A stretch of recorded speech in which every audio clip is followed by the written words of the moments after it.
Muy buenos días, bienvenidos a Claro y Directo, un programa de LR+.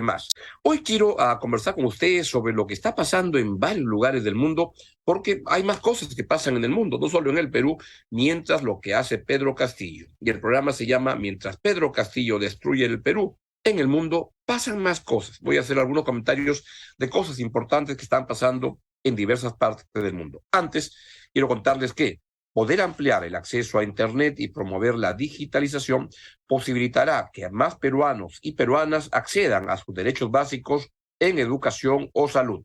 Conoce más en el siguiente video de Perú Conectado, que llega gracias al patrocinio de American Tower. Demos pase al siguiente video.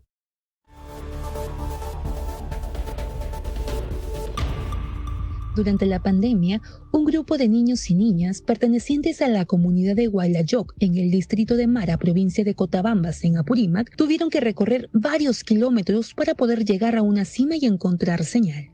Solo así pudieron acceder a la educación a distancia.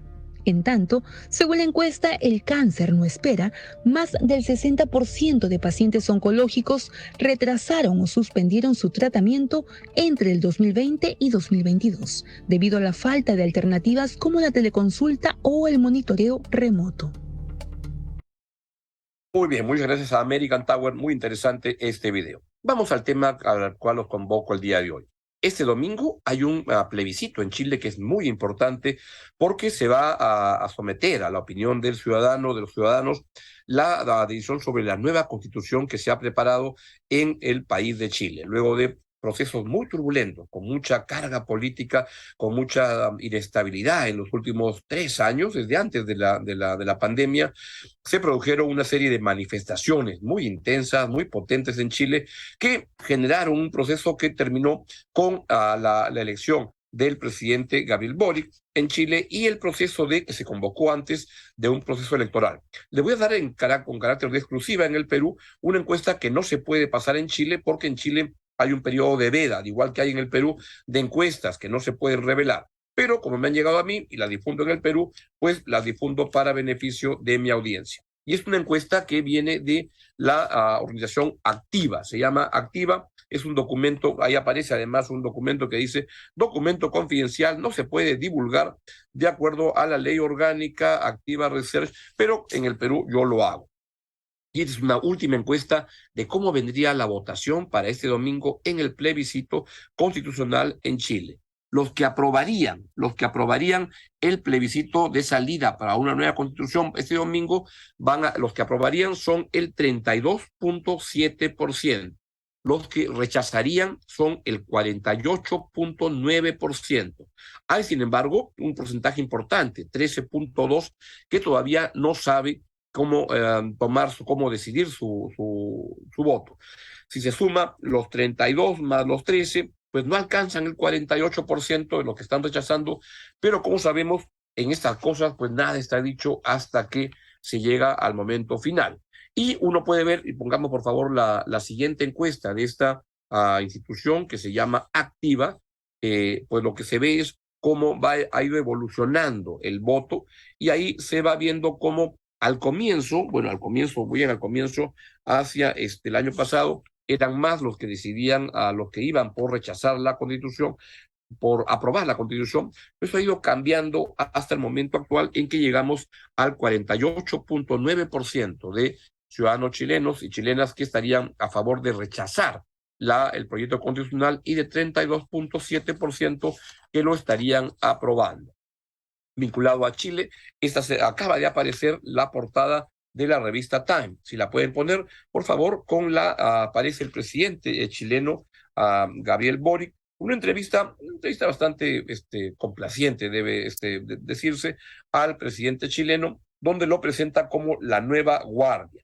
Y en esta entrevista, donde da cuenta de las intenciones, la experiencia de Boric en sus primeros meses como presidente, una situación bastante compleja en Chile porque vienen de una turbulencia muy grande, con una fuerte vocación de cambio, pero aparentemente los cambios que han hecho en el proyecto de constitución pues no llega a satisfacer a la mayoría de ciudadanos chilenos. Y en ese contexto le pregunta Time a Boric y dice que que si es que no llega a imponerse en el referéndum la posibilidad de la nueva constitución, se tendría que continuar con el mandato del pueblo porque tenemos un consenso para una nueva constitución y sobre la necesidad de actualizar los fundamentos de nuestra sociedad.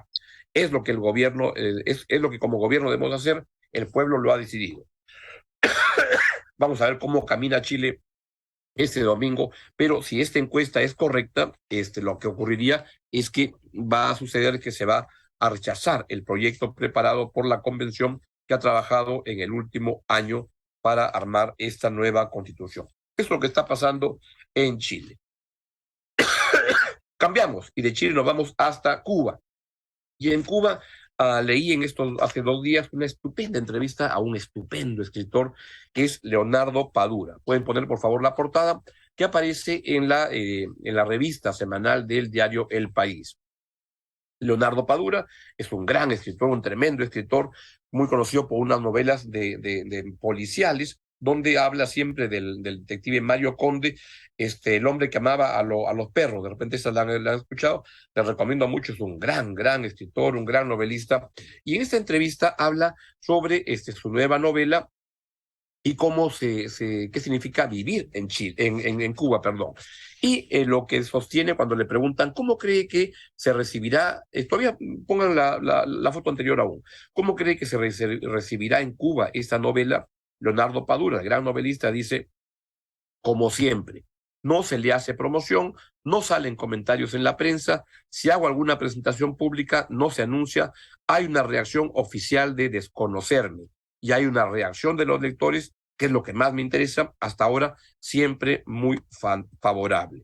La novela critica la represión y persecución en Cuba, le pregunta El País a Leonardo Padura, y Padura responde, mi esposa decía, esta es la que si no te van a publicar en Cuba porque es la novela más desencantada y pesimista que has escrito. Y creo que es así porque hay una mirada de desesperación de lo que va a ocurrir en el país. Y ahora sí vamos con la siguiente página, donde está la titular de esta entrevista y dice, en Cuba no hay leche, no hay medicinas, pero lo peor es que no hay esperanzas. Esperanza, es lo que sostiene Leonardo Padura con la aparición de su nueva novela, una gran novela, y lo que da cuenta también es la situación tan complicada que se vive hoy día en Cuba. Vamos ahora hasta Rusia, hasta la ex Unión Soviética, y ahí estamos con la muerte de Gorbachev, Mikhail Gorbachev, uno de los líderes más importantes del siglo pasado en la historia, en la presencia, en la escena mundial, y lo que ocurre es que Mikhail Gorbachev ha caído en desgracia políticamente en Rusia. Hoy en día es alguien que, y esto se da cuenta como ni siquiera va a ser saludado, Putin no va a ir a los funerales de Gorbachev. Y hay un editorial del diario El País que me parece tremendamente interesante, donde lo que dice es, otra Rusia sí es posible. La disolución de la Unión Soviética bajo el liderazgo de Gorbachev cambió el sentido de la historia contemporánea. Y acá lo que se ve, y todo lo que les recomiendo mucho que lean lo que significó Gorbachev. Gorbachev fue un gran cambio para la Unión Soviética, tanto que la acabó disolviendo. Disculpen la tos. Con la muerte queda fijada definitivamente la trayectoria, dice El País, del personaje político. Hace ya 30 años que Gorbachev perdió el poder y cerró su trayectoria como gobernante al disolverse la Unión Soviética, el Estado que presidía. Pero su desaparición a los 91 años, tras una larga enfermedad, ha fijado en el trasluz del contraste con Vladimir Putin, con quien aparece en esta foto hace ya varios años, el verdadero valor de su vida política, sus decisiones, su coraje y sobre todo su decencia de gobernante, que acabó prefiriendo la libertad de sus conciudadanos, el empleo de la fuerza para mantenerlos bajo un sistema comunista esclerótico y ya irreformable.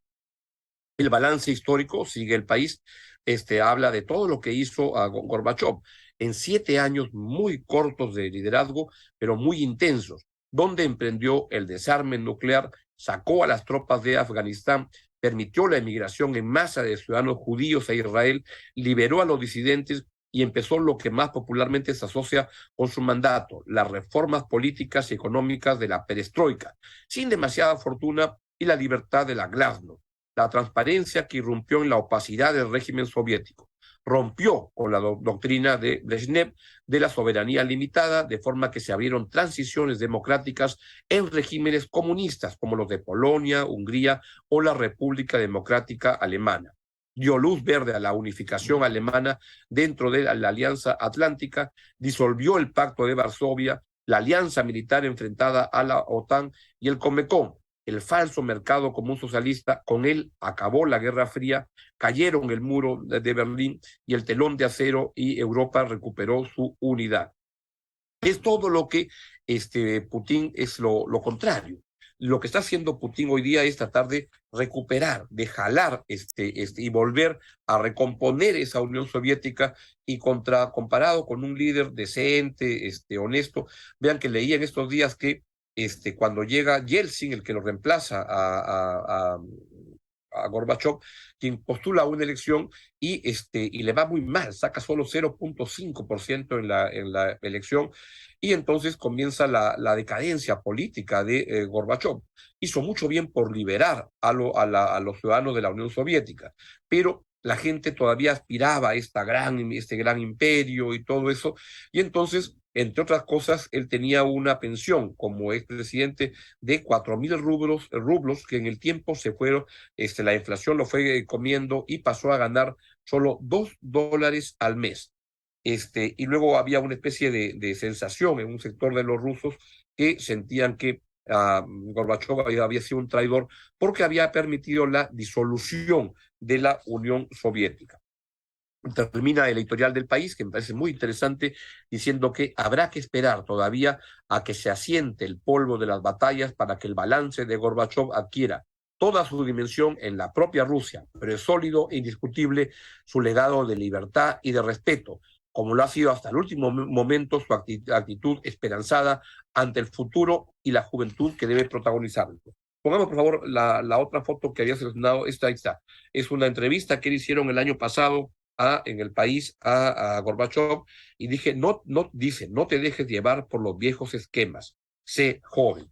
Contra eso está Putin tratando de recomponer una Unión Soviética a costa de invasiones, de un régimen autoritario, un régimen que no respeta los derechos de las personas, de los países, y que avanza de manera sanguinaria para recomponer su imperio ruso. Así vamos.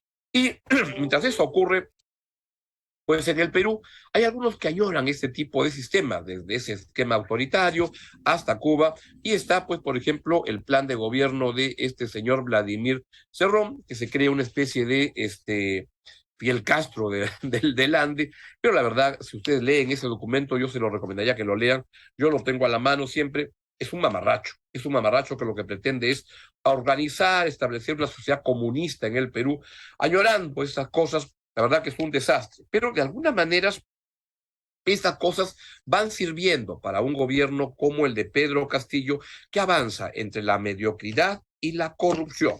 Y les recomiendo en ese sentido leer hoy día el diario La República, que trae un excelente reportaje, y si lo pueden poner por la página 11 de la edición de hoy, y lo pueden encontrar por supuesto también en la edición web, y donde se da cuenta cómo Pedro Castillo, con la anuencia, con la complicidad, con la operación del ministro de Educación, Rosendo Serna, están actuando para defenestrar al SUTEP y darle todo al FENAT. El FENAT, debo recordar, es el sector del magisterio vinculado a Sendero Luminoso, al Movadef, que es el que participó el señor Pedro Castillo en la fundación.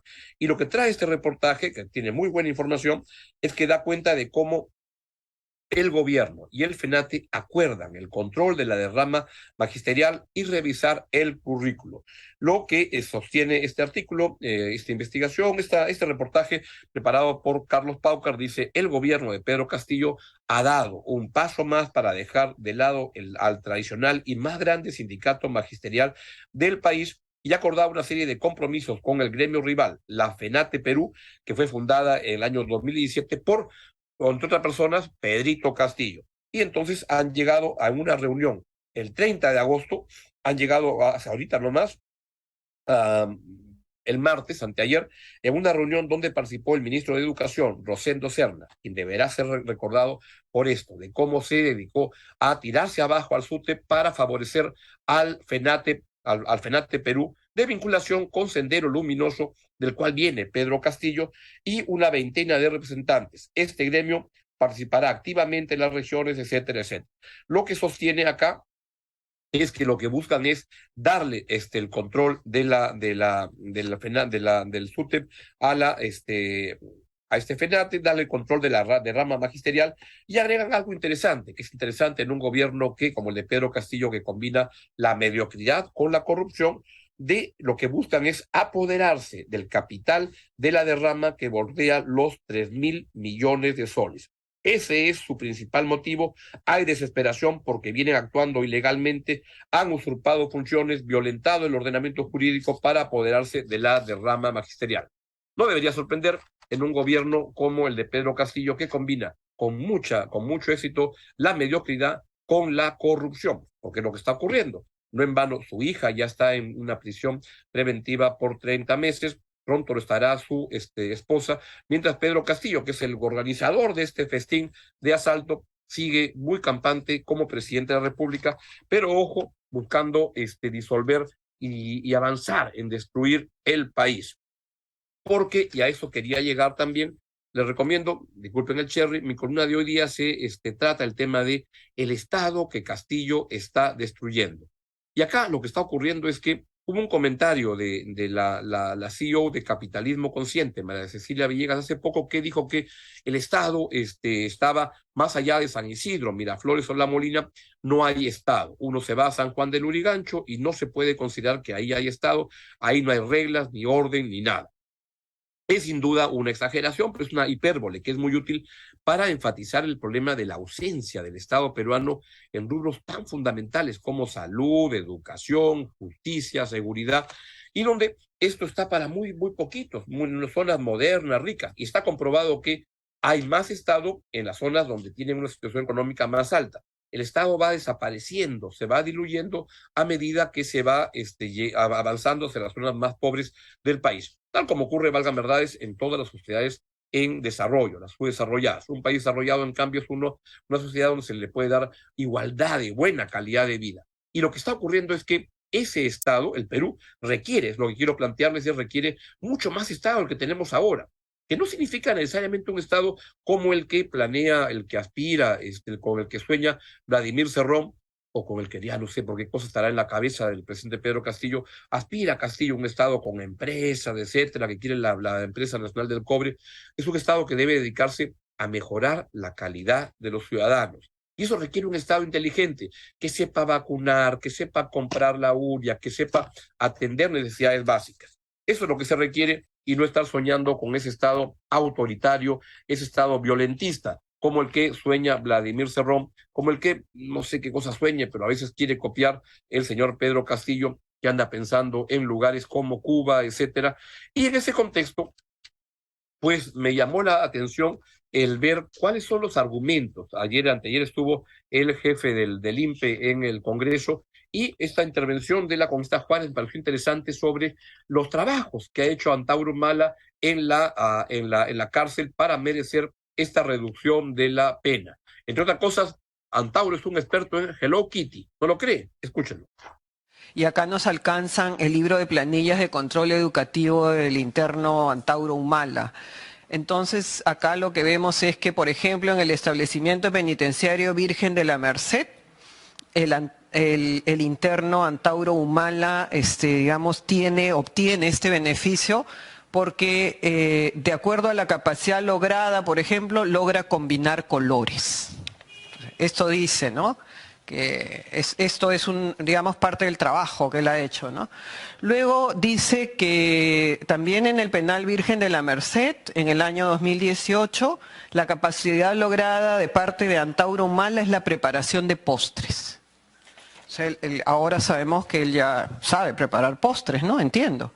Luego, la capacidad lograda en el penal Virgen de la Merced, en el año 2018 también, realiza Antauro Humala proyectos de Hello Kitty con habilidad y destreza.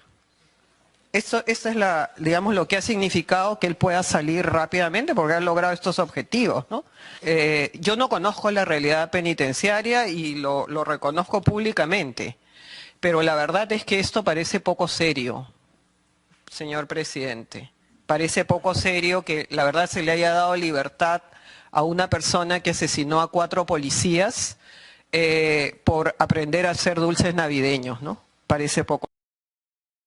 Es increíble que mientras el mundo debe avanzar hacia un mundo con más, con una sociedad con mejor calidad de vida para los ciudadanos, y eso incluye también no solo alimentación, salud, educación, seguridad, justicia, también libertad, libertad para poder actuar. Y quería terminar este programa donde he revisado algunas cosas que pasan en varias partes del mundo, donde a Leonardo Padura, este gran novelista cubano, le preguntan sobre lo que está pasando en Cuba y dice lo siguiente: las estrategias de supervivencia se practican en todos los sentidos.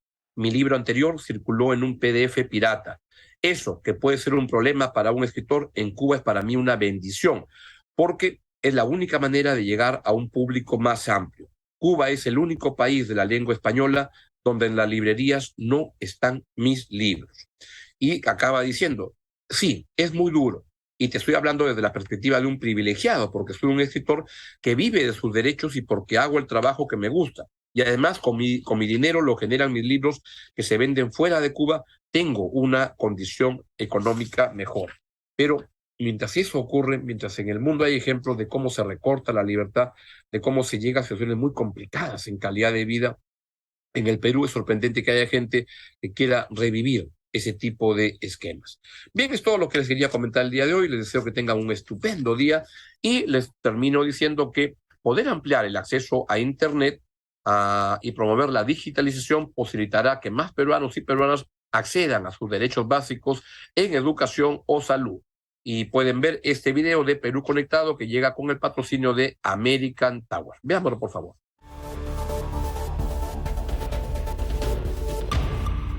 Durante la pandemia, un grupo de niños y niñas pertenecientes a la comunidad de Guayayoc en el distrito de Mara, provincia de Cotabambas, en Apurímac, tuvieron que recorrer varios kilómetros para poder llegar a una cima y encontrar señal. Solo así pudieron acceder a la educación a distancia.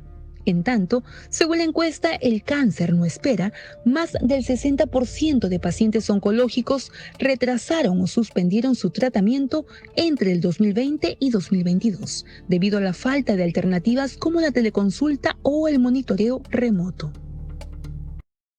Muy buenos días y lo dejo con la excelente programación de LR+ para el día de hoy. Adiós.